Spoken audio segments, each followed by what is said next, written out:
Welcome to Luca is a billionaire, where the only thing I invest in is your answers. You have data and tools ready. Start by verifying coordinate systems and label quality. First, standardize spatial reference. Convert everything to a single CRS like WGS84 if needed. Next, normalize numeric features and separate location fields from predictors so you can modify them safely. Once done, create a small validation subset to test location edits quickly without retraining on the full set. Make sure to document original values.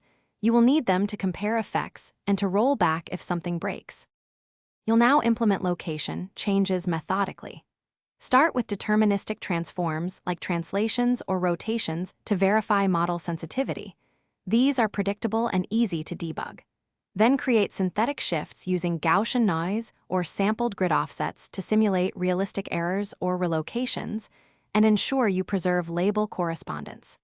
While doing this, recompute derived spatial features such as nearest neighbor distances, cluster assignments, or density estimates so the model sees consistent inputs. Make sure to version each. Finish by retraining or fine-tuning your model on the modified location data, and evaluate using both overall and location-specific metrics like spatial error or regional recall. Use ablation studies and interpretability tools such as SHAP or permutation importance to understand how location shifts affect predictions. If results look wrong, inspect coordinate reference system mismatches, inadvertent scaling, or unit changes, and any label misalignment introduced during modification. A quick rollback to the versioned original dataset helps isolate whether changes or data handling caused the issue.